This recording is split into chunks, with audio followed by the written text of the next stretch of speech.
I was on the observation deck when Earth vanished from the star charts, not exploded, not destroyed, just gone.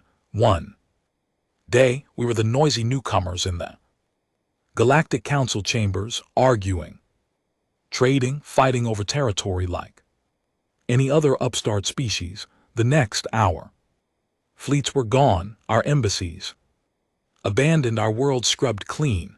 No messages, no farewells, not even a trace of human chatter across the comm nets. We just left. I stayed behind, not by choice.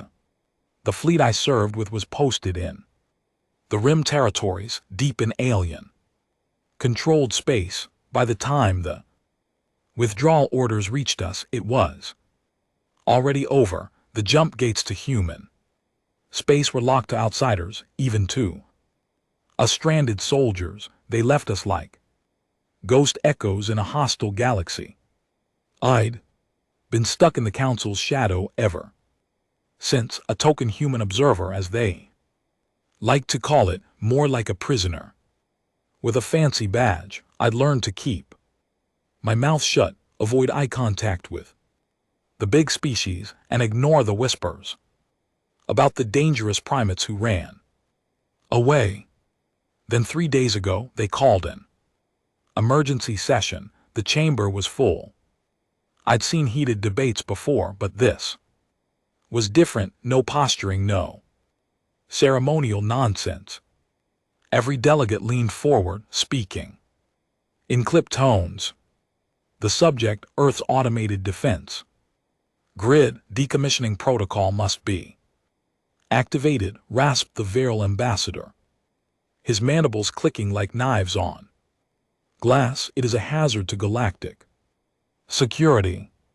Hazard, that was their word for it. Humanity had built something they didn't understand, and now that we weren't around to keep it in check, they were scared. They discussed it for hours, skirting the same point. Someone would have to press the button, the one that shut the grid down. Except it wasn't just a shutdown switch. Every human knew that. It was the lock on a vault that should never be opened. I kept silent even when I felt the eyes of lesser species flicker toward me, testing my reaction. Speaking wouldn't have mattered. The Council didn't listen to humans anymore. When the vote passed, it wasn't unanimous. The cautious species abstained, but it was enough. They authorized the activation. That's when they made their second mistake. They didn't send drones. They didn't send a low-level tech team. They sent a full delegation of their most arrogant leaders, live broadcasting the entire process to the galaxy as if it were some glorious show of unity. I watched the feed from my quarters. My hands wouldn't stop clenching. That button, that single recessed console switch in the middle of the vault. I remembered the old Earth briefings, back when I was still in service. Words of my co-echoing, if the grid ever goes quiet on its own, the galaxy gets a second chance. If someone turns it off, the galaxy doesn't get a third. They pressed it anyway, the lights in. The vault didn't go dark, they went red. In the chamber, the delegates froze. In my quarters, I stood up so fast the chair crashed behind me. The feed cut. Not jammed, cut. And in that silence across the stars, something woke up. I didn't sleep that night, not because of nightmares, but because I knew there wouldn't be any dreams worth having. The council complex was unusually quiet. No debates echoing through the corridors, no shouting delegates, no clicking insectoid claws against the stone floors. The air itself felt heavier. I didn't need a news feed to know why. Every ship in orbit above the council world was running silent. Every long-range sensor array was fixed in the same direction toward the dark stretch of space where humanity used to be. It wasn't supposed to be dark. 3 hours after the button was pressed, the first reports came in, not to me, of course. I wasn't important enough to be briefed. But you pick things up when you've been marooned this long. A few comm officers in the tower had loose lips when they thought a human couldn't hear their language. The automated grid hadn't shut down. It had changed every human controlled system, from the smallest mining station to the largest planetary defense array, stopped broadcasting their old recognition codes. The gates locked in both directions, even to emergency overrides. Ships that tried to force an entry didn't just fail, they didn't come back. The council thought it was some kind of malfunction. That was their first excuse. But then came the second wave of news. The part they tried to keep quiet. Malfunction wasn't limited to human territory anymore. In the hours after the button was pressed, human satellites, ones no one had known existed, flickered to life in alien space. Dead moons, barren asteroids, even drifting debris fields, all lit up with hidden hardware. Beacons, relays, trackers. I remembered the old fleet phrase for it: eyes open. When humanity wanted to see you, they didn't send a ship, they put the cameras in places you'd never think to look. Council started to panic, though they'd never admit it out loud. Their diplomats tried to keep smiling, but the military representatives, the ones who'd seen humanity at war, had that look in their eyes. They knew the humans hadn't really left. I was summoned to the outer chamber the next day. The request came from the key dominions representative, a reptilian with scales like burnished steel and a voice like grinding metal. His name was Adukvar, and I'd seen him once before during the last years of the trade conflict, when human destroyers had pushed his fleets back to their home world. You will tell me what they've done, he said. No preamble. His eyes were narrow slits, his teeth flashing every time he spoke. I played dumb. I'm just an observer. You stripped my clearance when he slammed one clawed fist on the table. Do not play with me, human. You are fleet. You have seen what your kind hides. I met his gaze. If I had, you think I'd tell you? He didn't like that answer, but he respected it more than a lie. A truck leaned in. You left silently. No war, no threats. That is not your species way. I said nothing because he was wrong. Leaving without a word was our way when we wanted someone to wonder why. He hissed, pushing a data pad across the table. The display showed a grainy image of a council scout ship, or what was left of it. Half the hull was gone, edges blackened like it had been sheared off by pure heat. The timestamp showed it was from only 6 hours ago. No transmission, a true said. No distress signal, just gone. We found this in the wreckage. He tapped the screen, zooming in on a single piece of metal plating, and my gut went cold. It was human, not alien, scavenged, not repurposed, human-made, with the old fleet serial numbers still etched into the alloy. I shoved the data pad back toward him. You press the button. You own the consequences. That was when I realized it wasn't just angry. He was scared, not for himself, but for the entire council. Do you think they are coming back? He asked, voice low. I thought about the silence, the sudden reappearance of hidden satellites, the fact that the automated grid had gone red instead of black, and I thought about the stories they never put in the official history. The ones fleet veterans whispered about. Entire enemy fleets vanishing without firing a shot. Yes, I said finally, but not the way you think. 2 days later, the first real sign arrived. It wasn't a ship. It wasn't a transmission. It was a warning. Council sensors picked up an object moving at impossible velocity from the direction of human space, not warp, not hyperspace, just raw unbroken acceleration, faster than any ship could sustain without tearing itself apart. It decelerated. Only once it reached the Council's own border worlds, sliding into orbit above an agricultural moon. The object was a single metal sphere no larger than a fighter cockpit. It hung there in silence for exactly 13 minutes, broadcasting nothing. The local defense grid locked weapons on it, every species in range prepared for some kind of detonation.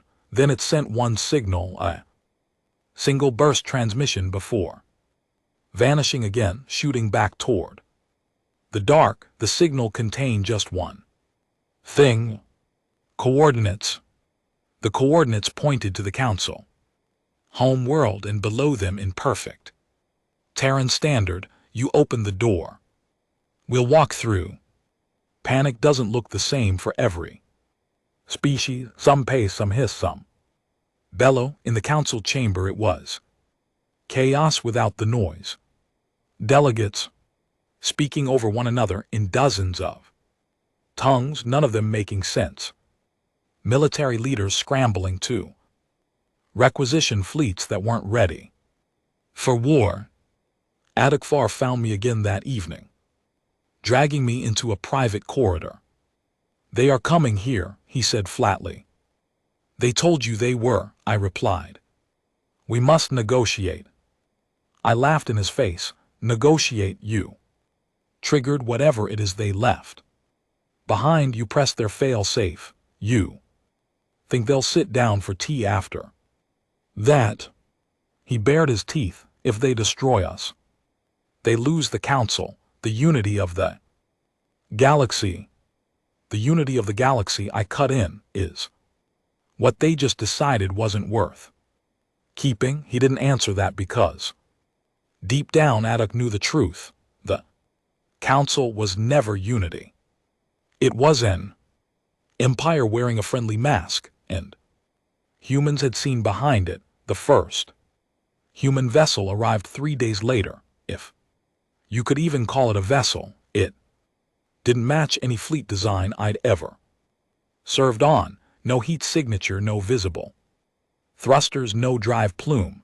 It was just a black shape against the stars, matte and lightless, the kind of thing your eyes tried to slide off. Every scanner said the same thing. There was nothing there.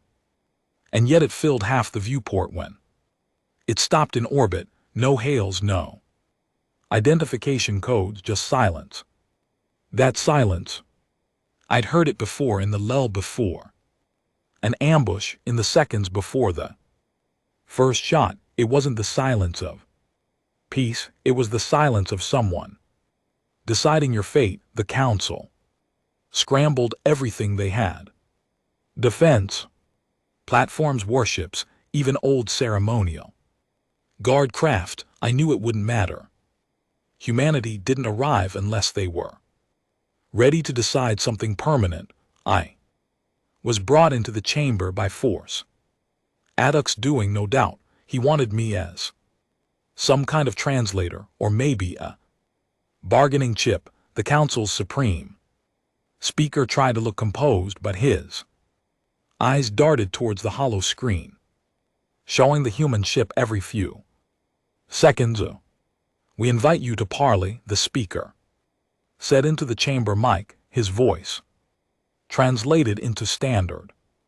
The reply came instantly, not from the ship, but from inside the chamber's own comm system. "You've already spoken," the voice said. It was male, human, calm in a way that made the hair on my arms stand up. You pressed the button, the voice continued. You told us what we needed to. No, the speaker swallowed. If there was an error. There was no error, the voice cut in. You confirmed what we always suspected. That without us, you'd reach for control of what you didn't understand. The chamber was silent, not even Aduk moved. The voice didn't raise its tone, but every word landed like a hammer. You will leave our systems untouched. You will cease all expansion beyond your current borders, and you will dismantle every weapon capable of crossing interstellar space. You have one rotation to comply. The speaker tried to rally, forcing his voice into something resembling authority. If we refuse, the lights in the chamber flickered. Every comm panel went dead.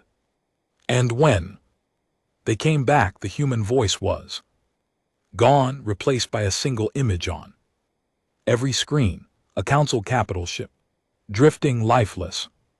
The timestamp showed it had been destroyed 2 minutes ago. I didn't need to ask where. It was parked in orbit over one of the council's richest core worlds. Aduk looked at me then, and for the first time, I saw something in his eyes I never thought I'd see from a care warlord. Not anger, not defiance, submission. They didn't meet the deadline, not because they were brave, because they were stupid. I could see it in the council's war room the next morning. The delegates clustered in hissing little circles, their voices low but urgent, their eyes darting between hollow screens like nervous prey animals. They weren't preparing to dismantle their weapons. They were preparing to hide them. It was the same mistake I'd seen on battlefields across the galaxy. The belief that if you tucked your arsenal behind thick enough walls, if you buried it under enough decoys, you could make a predator forget you had teeth. Humans didn't forget. A truckvar found me again before midday. He didn't drag me to a quiet corner this time. He barged into my assigned quarters without so much as a knock. His scales were darker than usual, air sign of agitation. They are demanding we cut our claws, he said without preamble. The council cannot agree to this. I leaned back in my chair. Then you'll get the alternative. His jaw clenched. You think they will kill us all? I shook my head. Not all, just enough to make the rest understand. He paced the room, tail lashing against the floor. They are bluffing. A single ship, a voice on a comm channel. They wish to frighten us. I almost laughed. A true, you fought us before. You know what we can do with a single ship. His pacing slowed. If they destroy the council, they destroy order, trade, stability. Order, I said, is what they just proved. You can't be trusted with. By the second day after the deadline, the council home world's orbit was packed. Every allied fleet that could limp here in time had arrived. Warships from a dozen species, bristling with weapons, their holes gleaming like they thought it mattered. To the untrained eye, it looked like strength. To me, it looked like a firing range. They put me in the observation gallery during the defense coordination meeting. I wasn't invited to speak, but I didn't need to. The whole thing was theater. Anyway, they talked about overlapping fire arcs, shared targeting grids, joint command protocols. They didn't realize that none of it mattered if the humans were already inside their systems. I'd been in fleet long enough to know if the black ships were here, then so were they. Ghosts, the invisible probes, the silent interceptors, the code worms crawling through their comm networks. Every battle plan they made was already on a human screen somewhere, And then almost, exactly to the second of the original deadline, the lights dimmed. Not flickered, dimmed. Power still flowed, systems still ran. But every lumen in the room bled away, until the chamber was lit like a funeral. Vigil. The screens went black. Then a single line of text appeared in Terran Standard on every surface in the room. We warned you, the first strike didn't come here, it came 40 light minutes away. At the orbital shipyards over Estral Prime, the largest weapons manufacturing hub in the sector. One moment the yards were full of half-built dreadnoughts and cruiser frames swarming with repair drones. The next, every fusion reactor went critical at once. There was no explosion. That was the human touch. They didn't waste energy turning ships into fireballs. They turned them into slag. Hulls melted in place, superheated. Metal dripping into the void like candle wax. No debris, no survivors, just silence. Within an hour, every other major weapons facility in the inner systems suffered the same fate. No matter how deep underground, no matter how well guarded, they were simply gone. The council chamber descended into chaos. Some screamed for retaliation, others for surrender. A few, the smarter few, simply sat in silence, staring at the floor. A true was among they screamers, not out of panic but out of pride. He couldn't imagine bending the knee, even when the blade was already against his throat. He turned on me when the meeting broke. You knew they would do this. I nodded. They gave you a choice. You picked the one that ends badly. They are proving they are tyrants. He spat. I leaned forward. No aduk.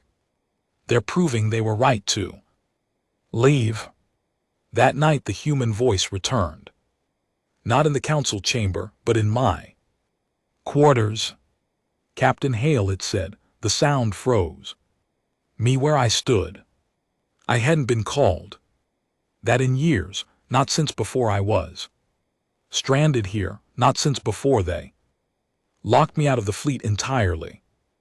I turned slowly towards the comm terminal. The screen stayed dark, but the voice filled the room. You've been watching, it said. Yes, I answered. You understand why we left? It wasn't a question. I swallowed. The council was always going to press that button. They had to, the voice said. We needed to see it happen, to see how fast they'd reach for it and what they'd do after. There was a pause, and then you're coming home. The words hit harder than I expected. Home. After all these years stuck here, half a relic, half a prisoner, I'd almost forgotten what that felt like. How? I asked. You'll know when it's time. Until then you watch, you listen. You remind them you're still here. The voice cut out. The room was silent again. But I knew then, whatever the humans were doing, whatever their endgame was, I was part of it now. The next day the humans stopped targeting weapons. They started targeting people, not civilians, not random strikes, only council leadership. A governor here, a fleet marshal there. Every death was surgical, no collateral damage, no missed shots. Sometimes it was a shuttle accident, sometimes a sealed chamber that suddenly vented to space, sometimes a simple cardiac arrest. In the middle of a meeting, within 72 hours, 1/3 of the council's senior command was dead. The rest began to break. You could see it in their posture, the way they spoke, the way they stopped making eye contact with one another. They didn't know who would be next, and more importantly, they didn't know how to stop it. A true came to me again, but he was different now, quieter, measured. What do they want? He asked. They Already told you, I said, stop. Expanding, break your weapons, stay out of human space. His jaw tightened, and if we do, they leave you alone, and if we do not. I looked him dead in the eye, then you stop existing. By the end of the week, the fleets that had come to defend the council home world began to slip away one by one. No orders were given, no public announcements made, ships just left, no one wanted to be the one in orbit when the humans decided the deadline was over. I heard whispers in the corridors of entire sectors declaring neutrality, of worlds offering to dismantle their own arsenals before the humans asked. The council's unity was shattering, and the cracks were spreading fast. That was when the voice came back.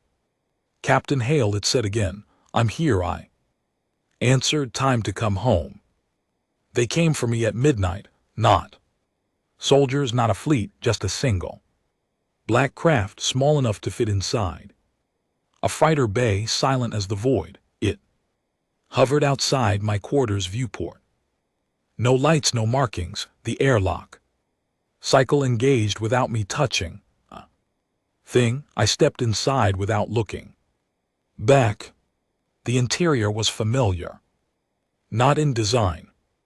This was newer, sharper, quieter than anything I'd served on, but in feel. The air smelled like earth steel. The hum under my boots was the same deep vibration I'd felt in every fleet ship. The pilot never spoke, never removed their helmet. They didn't have to. I knew we were going home. As the council world fell away beneath us, I looked out across the starfield, and for the first time in years I saw the faint shifting distortion of the Black Fleet moving alongside us, hundreds of ships, invisible to every alien sensor, their formation tight and perfect. We weren't retreating, we were advancing. And somewhere deep inside I knew this wasn't the end of the story, it was the start of a reckoning. The galaxy wouldn't survive unchanged. The jump into human space was nothing like the alien gates I'd been stuck with for years. No flash, no ripple, no gut-lurching sense of being pulled through a straw. It was like blinking. One instant the stars outside were scattered and cold. The next they were sharp, bright, arranged in patterns I hadn't seen in over a decade. We'd arrived. I pressed my hand against the viewport. The constellations were familiar but not the same, as if someone had taken the old map of human space and drawn over it in darker ink. Whole sectors that had been bustling colonies before were now empty, black voids on every chart. And yet here, inside the Black Fleet's perimeter, there was light, not scattered random lights like alien trade routes, organized, geometric, whole star systems lit up with human infrastructure. The calm in the cabin crackled for the first time since I'd boarded. Welcome back, Captain Hale.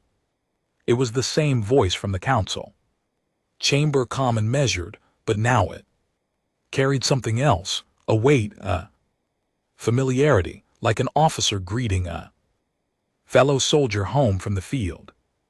Where are we? I asked the Corps. The voice replied, what's left of it. What we rebuilt. The craft angled toward a world that made my throat tighten. It wasn't Earth. I knew that before the nav data confirmed it, but it might as well have been its twin. Blue oceans, green land masses, cloud banks rolling slow over continents, cities shone along the coasts like necklaces of fire light. It looked alive and untouched. We descended toward a landing platform bristling with defense arrays. Every gun tracked us for a heartbeat before cycling away like an animal sniffing familiar scent. The landing was smooth, the airlock opening into a corridor lined with uniformed personnel, human personnel. The first man who stepped forward was tall, broad-shouldered, haircut short in the old fleet style. His uniform was black, marked with no insignia I recognized, but when he extended his hand, I took it without hesitation. "Commander Rain," he said, "welcome home." I wanted to ask where home even was any more, but the words caught in my throat. "You've been out there too long," Ronnie said, reading my expression. "Come on, you need to see what we've built." The facility wasn't just military, it was civilization. We passed training yards where recruits drilled in perfect unison, hangars where black hole ships were maintained in silent, data banks the size of buildings humming with activity. Beyond the base's perimeter, I could see civilian districts, people walking, children playing, markets open in the sun. It was jarring seeing peace alongside the machinery of war. Rand led me into a briefing chamber. The lights dimmed and the system map came up, not the sanitized public version the council used, but one that was alive with movement. Human-controlled space glowed in deep crimson, spreading like veins through the void. "This is why we left," Ronnie said. Display shifted, showing council territory overlaying ours. The red stopped neatly at their borders for now.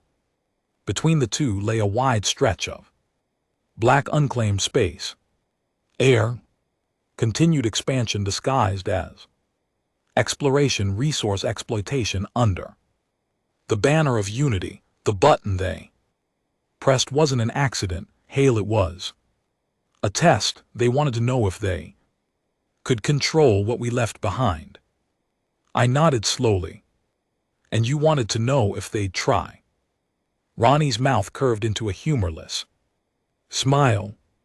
"We knew they would, that's why we left the way we did, suddenly, completely. We didn't want them preparing for the moment they decided to reach for it. Now we know they can't be trusted with their own borders, let alone ours." I stared at the map. "So what now?" "We do what they've forced us to do," Ronnie said. "We hold the line, and if they push again, we erase the line entirely." The days that followed were a blur. They debriefed me for hours, every council policy, every ship movement I'd seen, every whisper I'd overheard in those endless years as their token human. I told them everything, every insult disguised as diplomacy, every quiet discussion about dismantling our defense grids, every attempt to study what they didn't understand. When the debriefing ended, Ronnie brought me to the Fleet Command Center. The Black Fleet was larger than anything I'd imagined. Hundreds of ships, destroyers, carriers, cruisers, all built without the ornamentation alien ships loved so much. These were pure war machines, no wasted space, no bright colors. Every hull was the same matte black, swallowing light, refusing to be dragged. "They can't detect us until we want them to," Rand said, "and when they do, it's already too late." I couldn't hide the pride in my voice. "Fleet's come a long way." He gave me a sidelong look. "Fleet isn't what it used to be. This is the Accord." I frowned. "Never heard of it." "You wouldn't have," he said. "It's what humanity became after we stopped pretending the Council would ever treat us as equals. Every colony, every ship, every outpost, united under one command. No bureaucracy, no politics, just survival." I thought about the Council's endless debates, the way they stalled decisions until they were useless, and here humanity had built something lean, decisive, and fast. You've been waiting for this, I said. Rand didn't answer, but his silence was enough. That night I stood on one of the outer decks of the command tower. Looking up at the stars, I thought about the council, about HFY, about the other delegates, about the fleets they'd scraped together in a show of defiance. I wondered if they'd realized yet that this wasn't a standoff, it was a countdown. A soft footstep behind me made me turn. It was Rand.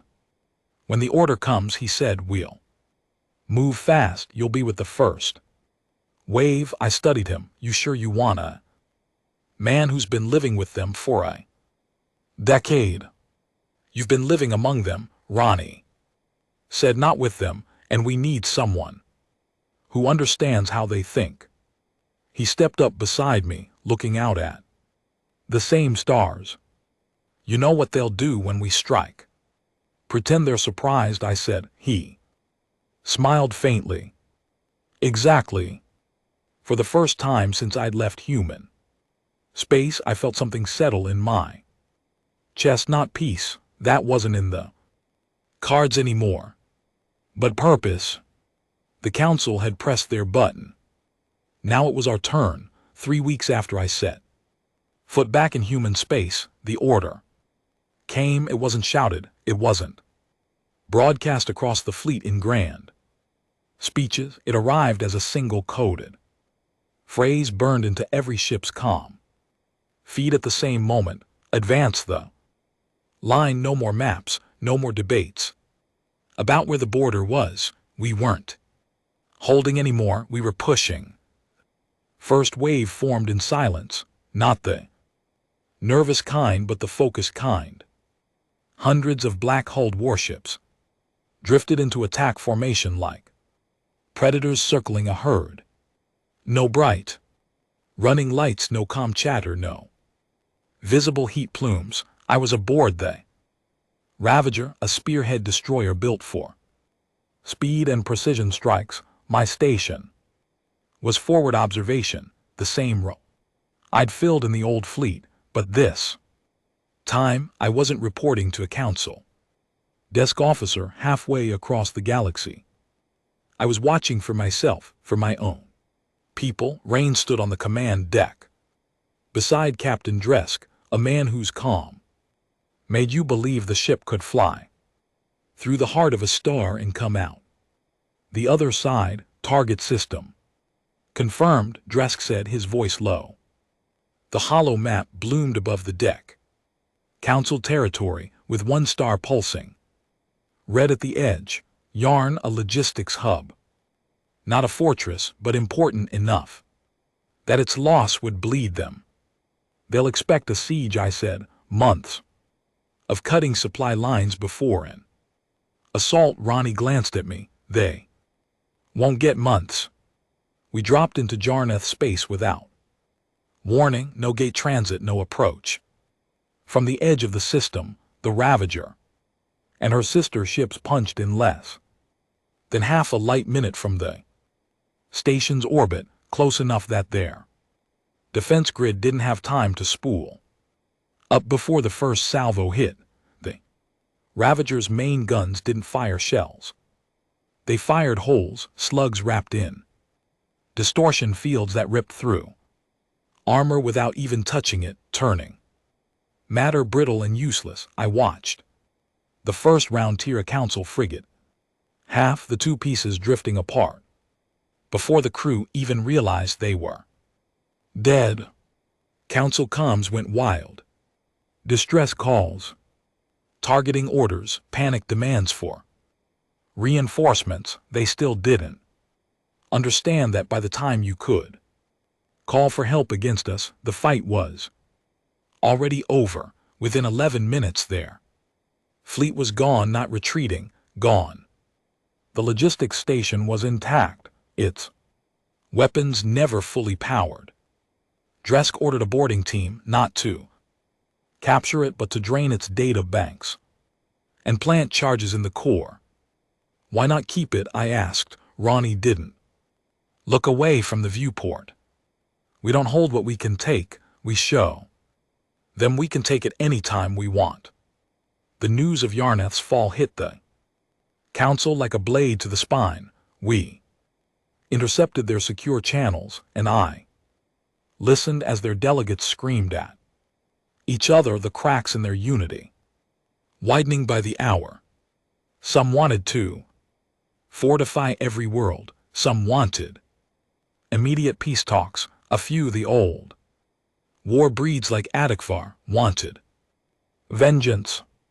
The Accord didn't wait for them to choose. Over the next 6 days we hit 5 more targets, not major cities, not political capitals, just enough to break the spine of their supply chain. Outposts, relays, refueling stations, places they thought were too far inside their lines to be touched. Every strike was the same. We appeared, hit hard, vanished. No occupation, no drawn-out engagements.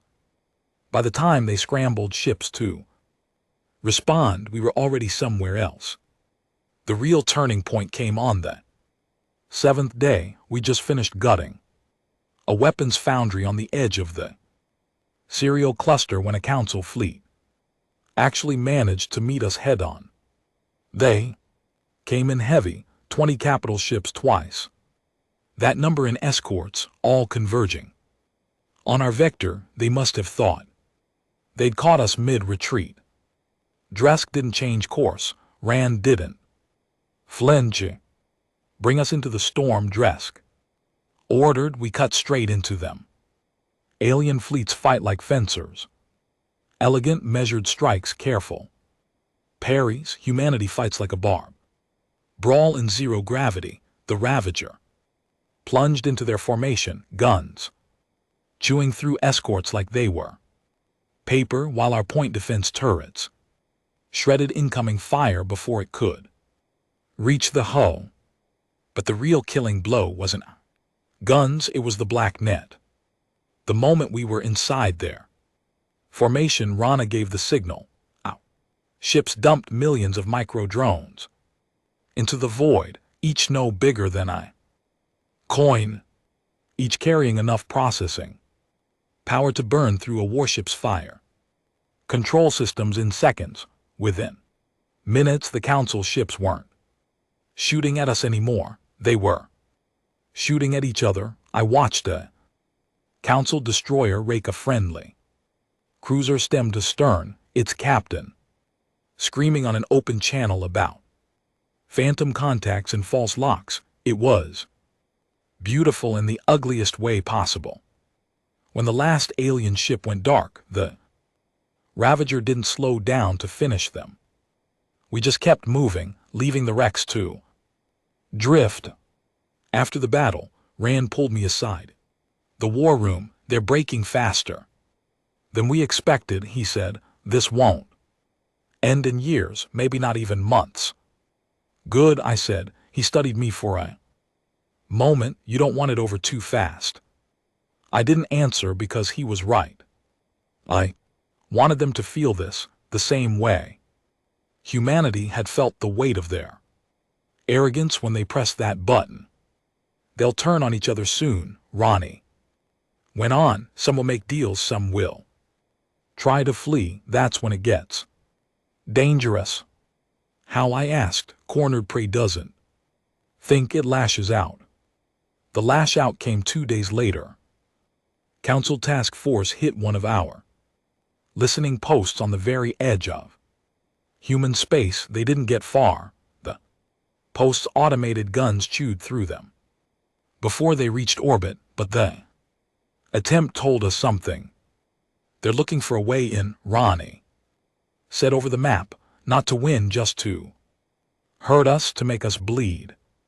They won't, I said. They might, he replied, which means we have to make sure they don't have the time. That night, Dresk called the bridge crew together. Next target is Adukvar, he said. I blinked. Aduk's not a planet. He's a symbol. Dresk cut in. One of the last council leaders pushing for war. Instead of surrender, he's holding them together by sheer will. If he's gone, They won't have a war faction anymore. And you're sending us, Dresk's eyes. We're cold. You know him, he knows you, that's why. It has to be us. I thought about Aduk, about the Steel Inn. His voice, the stubbornness in his eyes. Even when he was scared, killing him wouldn't just be a military strike, it would be personal, and I realized I didn't care. The Ravager set course. Without fanfare. We'd be in his system in less than 2 days, moving in the shadows like we always did. Only this time I wasn't just an observer anymore, I was the knife.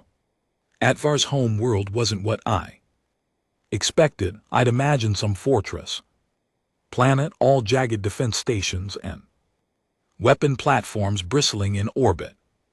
Instead, it was quiet, too quiet. The surface was mostly ocean, dotted with small island continents, the kind of place you'd think belonged to a peaceful trading species, but I knew better. The Kai Dominion wasn't peaceful. They were predators who'd learned to dress like merchants when it suited them. The Ravager dropped into the system under full cloak. We drifted past the outer patrol routes, ghosting through the dark like a shadow that shouldn't exist.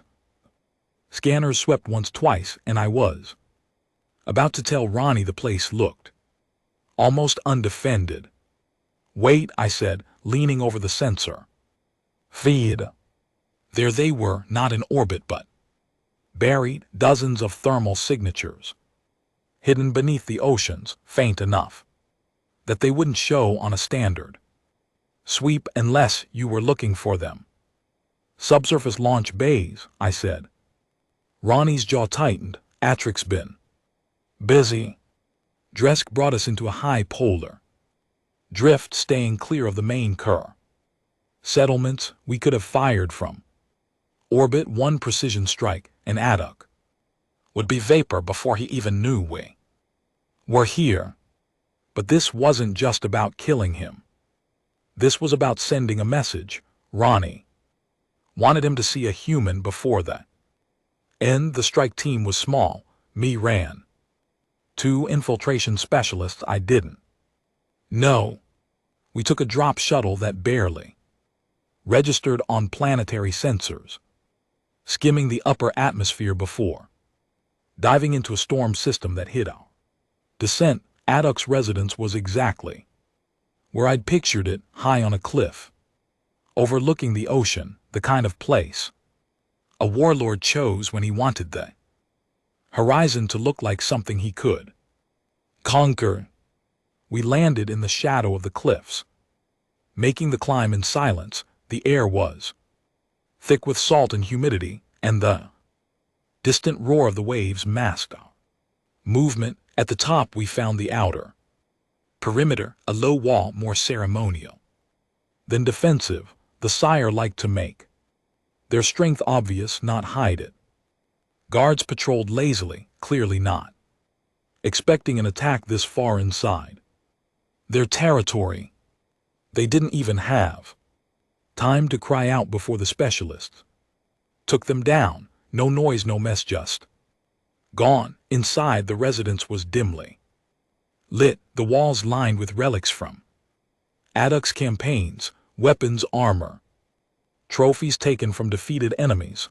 My eyes caught on a shard of human armor, scorched and cracked. I wondered which battlefield he'd plucked it from. We found him in the main chamber, standing at a broad window that overlooked the sea. He turned before we could speak, and for a heartbeat there was no fear in his eyes, only recognition.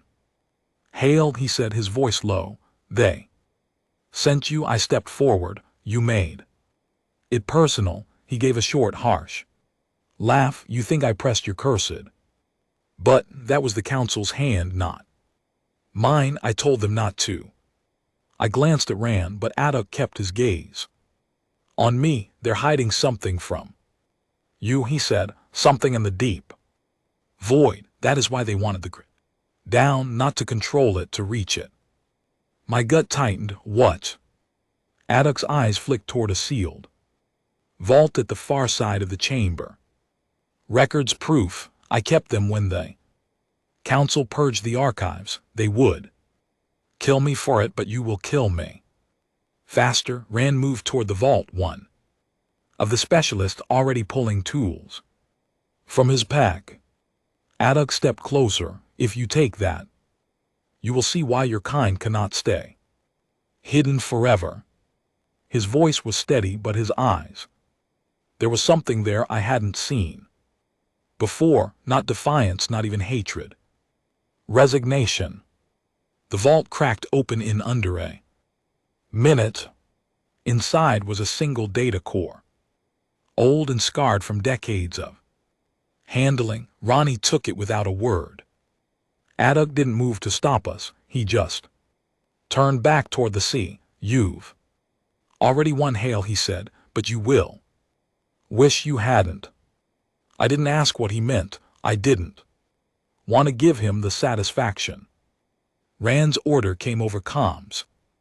Extraction now. We were halfway down the cliff when the first alarms began to wail, not ours, theirs.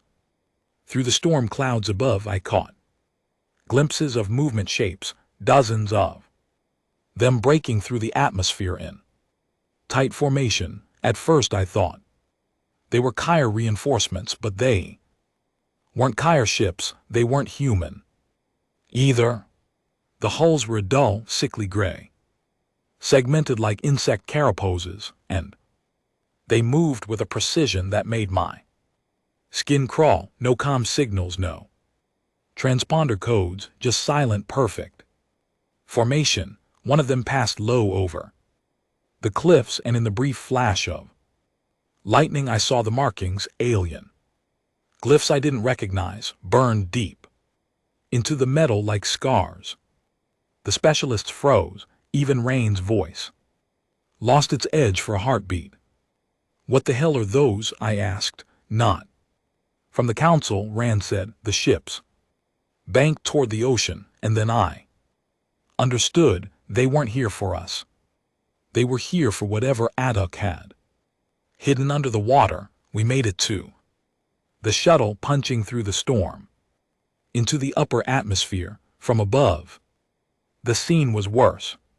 The gray ships weren't attacking with weapons. They were cutting into the ocean, beams of pale light boiling the water as they drilled straight down. The heat signatures from below flared bright like something massive was waking up. At said, the council wanted the grid down to reach something.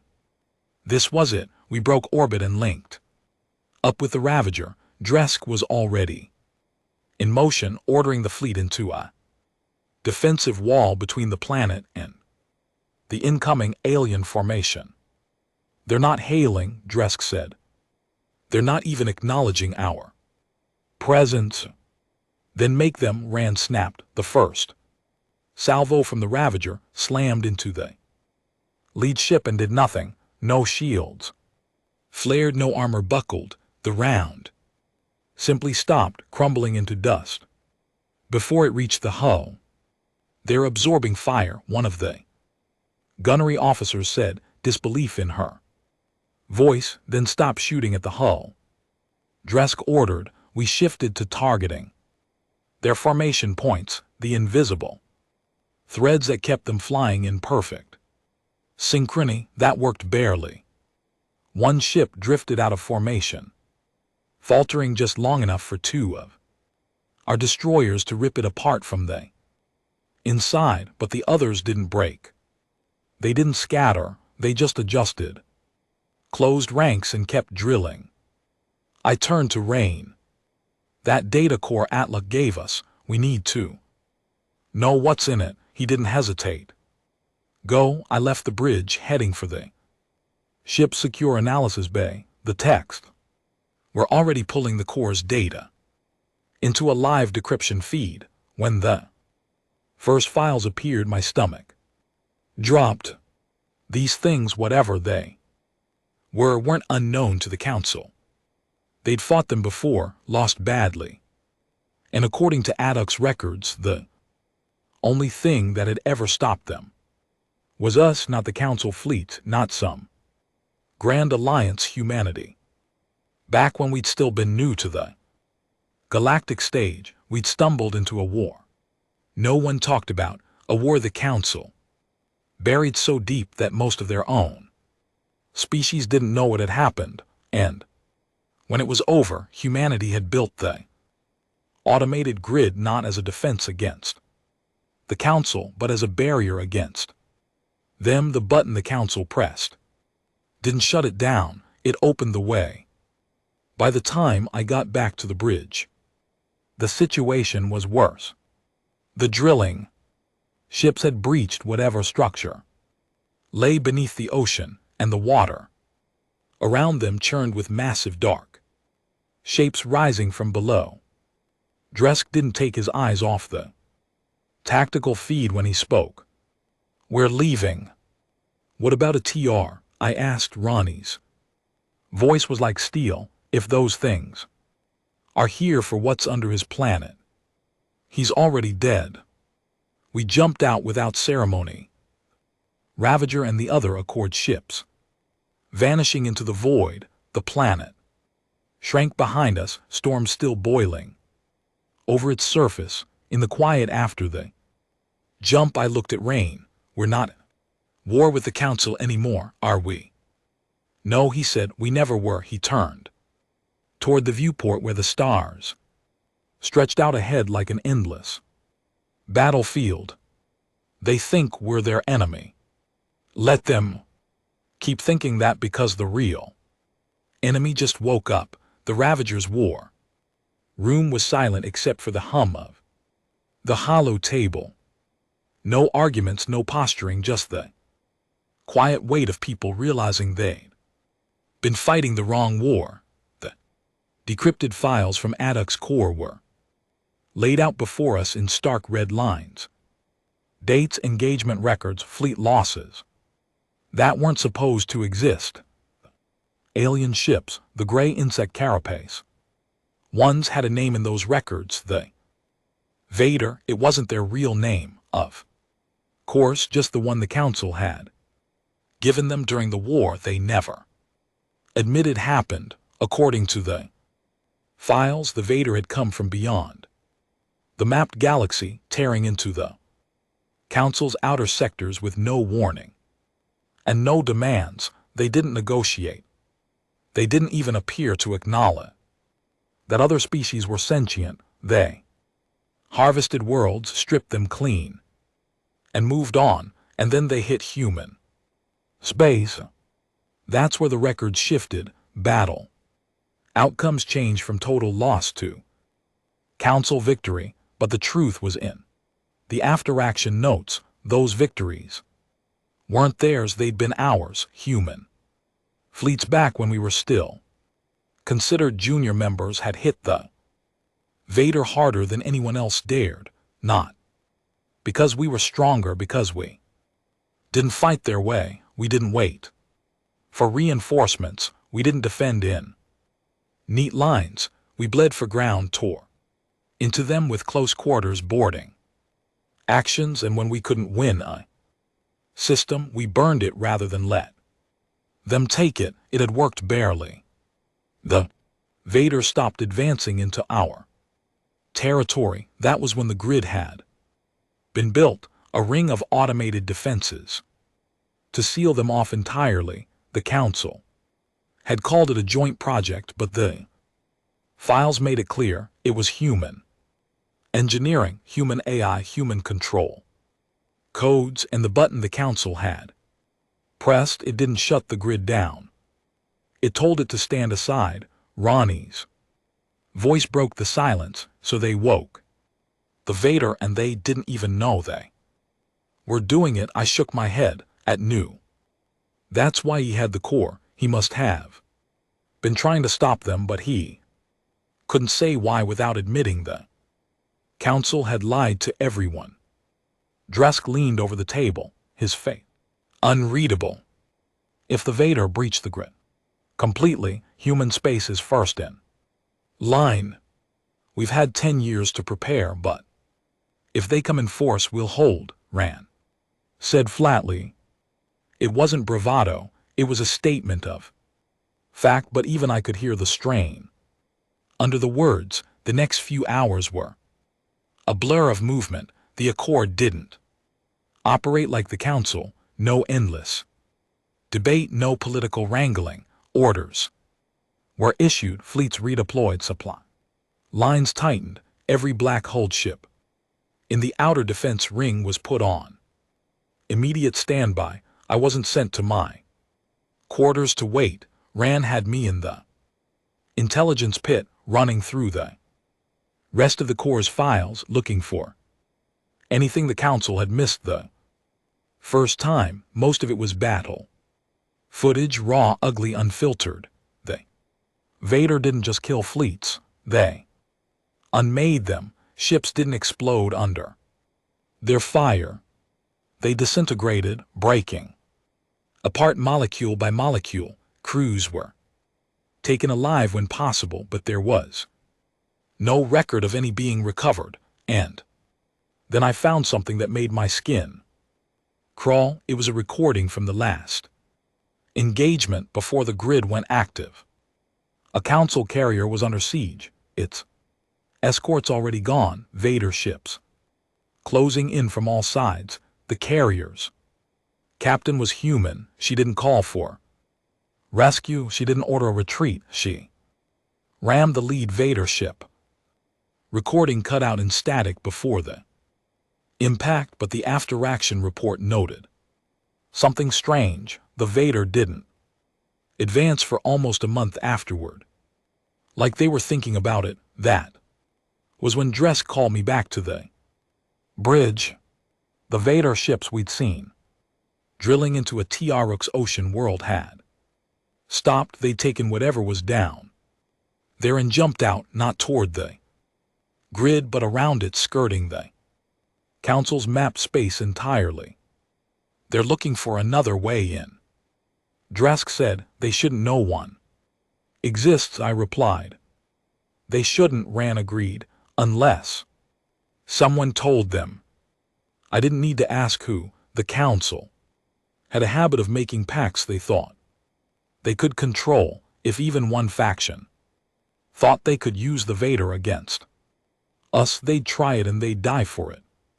2 hours later, the Ravager was in warp, headed for the grid itself. I'd never seen it up close before. From a distance, it looked like a faint shimmer against the stars, but as we closed in, the scale hit me.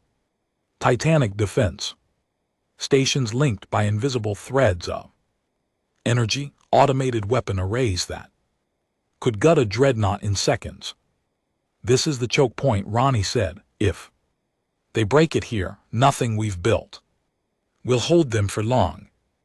Then we don't let them break it, I said.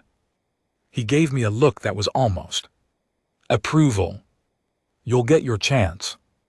The first wave hit at the far edge of the grid, not ships, probes, hundreds of them darting in and out of range like they were mapping every inch of the defenses. Our guns shredded them, but for everyone we destroyed, another slipped just a little deeper. Dresk didn't waste time.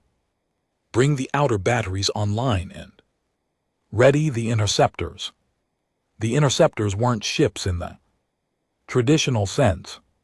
They were one-man weapons, little more than an engine, a cockpit, and enough firepower to make a cruiser nervous. Pilots who flew them had the highest casualty rate in the fleet. I didn't even hesitate when Ronnie looked at me. I'm in.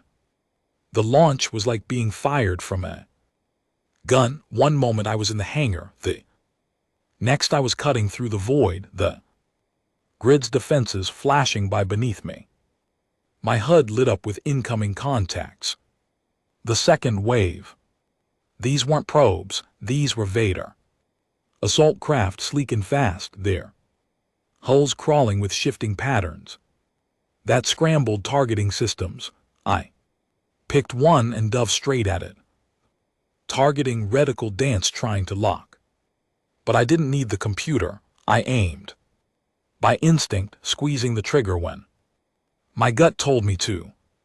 The craft folded in on itself, vanishing into a burst of gray dust.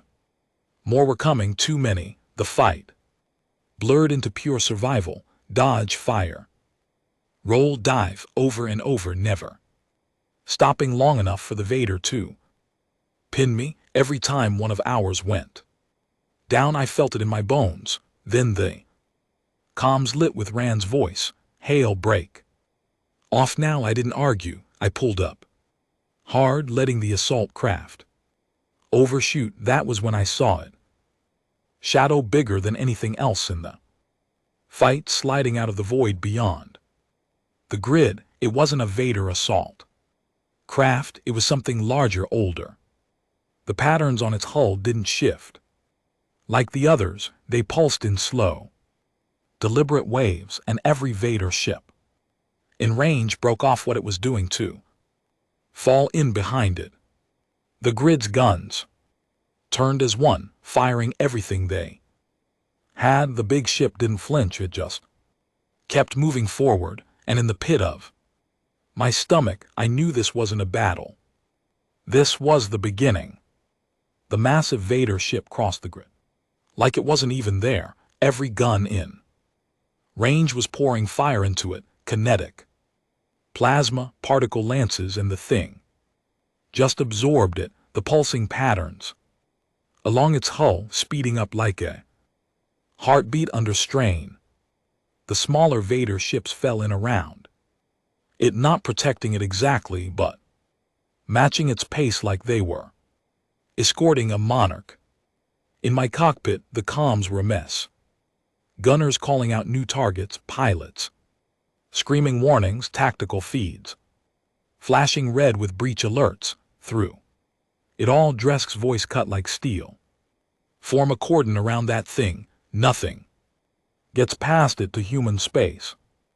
I yanked my interceptor into a hard roll, sliding between two Vader fighters and burning one to dust with a close-range shot. My HUD lit with a new directive from Rain, Rally Point Gamma. And I didn't have to ask what it meant.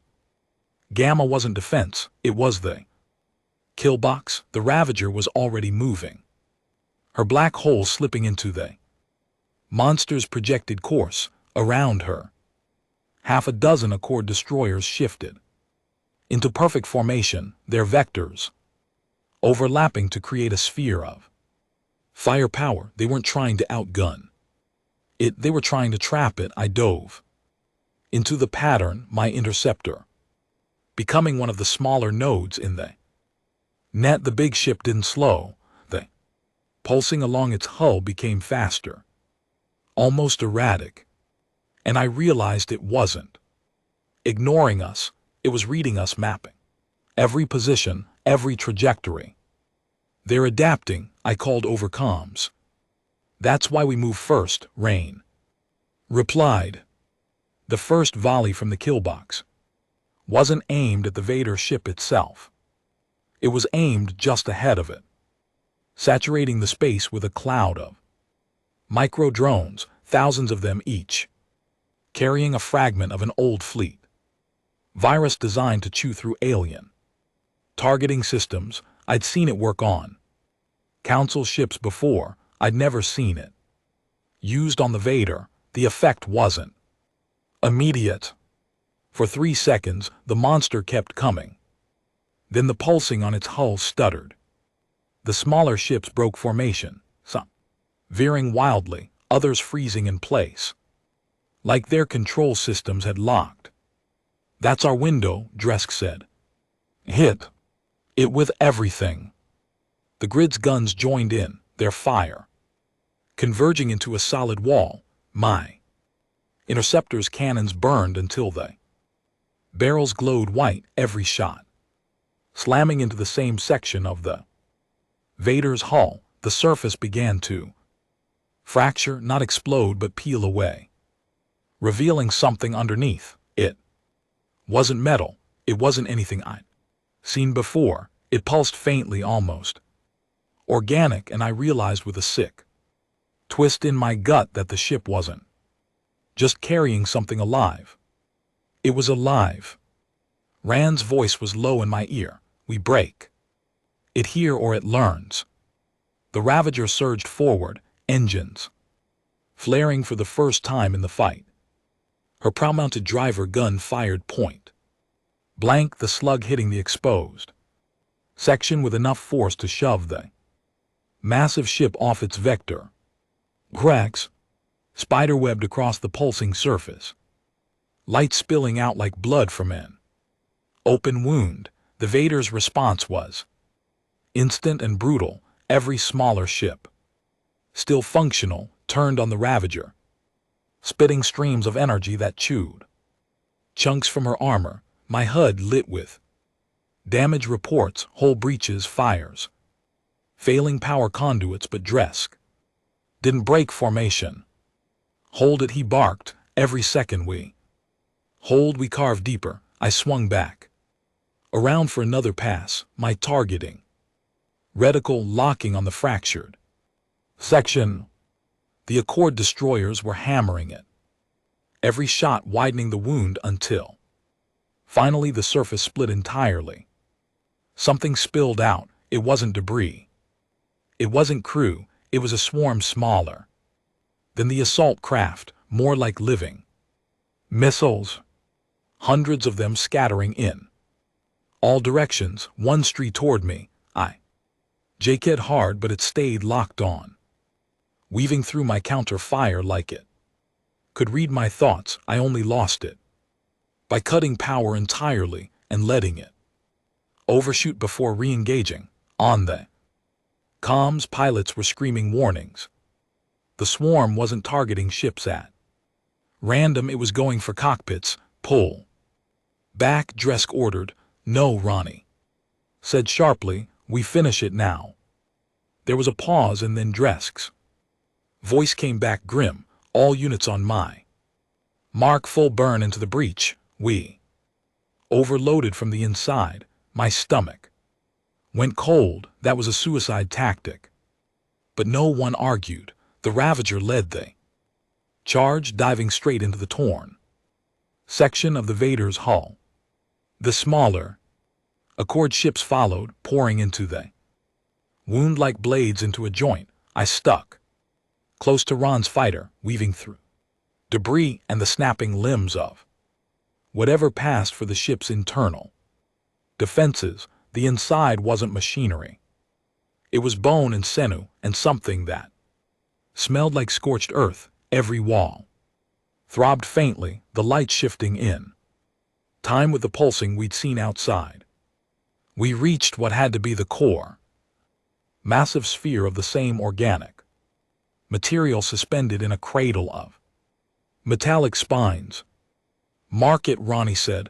I did, and every ship in the breach opened fire at once. The core buckled, the light inside flaring blindingly bright. The ship shuddered, its internal gravity going wild, tossing us against bulkheads and each other. Out, Dresk shouted.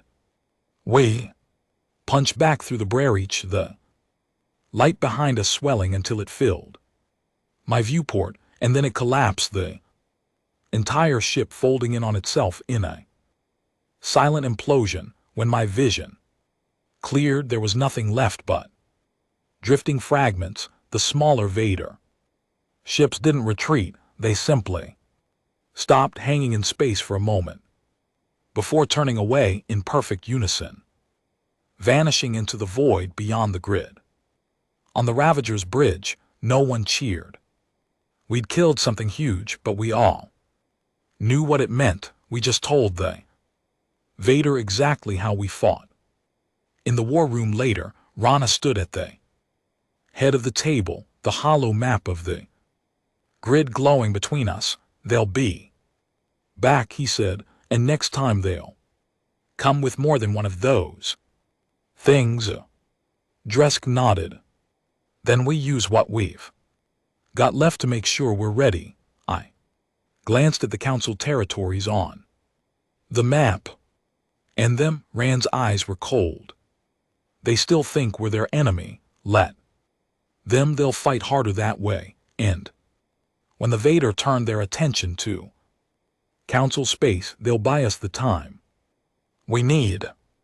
It was brutal, it was cold, it was exactly the kind of thinking that had kept humanity alive this long. Hours later, I stood on the Ravager's observation deck, looking out at the grid. From here it looked peaceful, just a faint shimmer against the black. But I knew better now. That shimmer wasn't a wall, it was a warning. The Council had pressed the button, they'd opened the way. And humanity, the Accord, was the only thing standing between the galaxy and the thing that had just tested our defenses and lived to think about it. For years the aliens had whispered about us as the dangerous newcomers who didn't know their place. Now they were about to learn our place was anywhere we decided to hold, and when the Vader came back and they'd find out why humanity never truly left. We didn't vanish into the dark to hide, we left to sharpen the knife, and now the knife was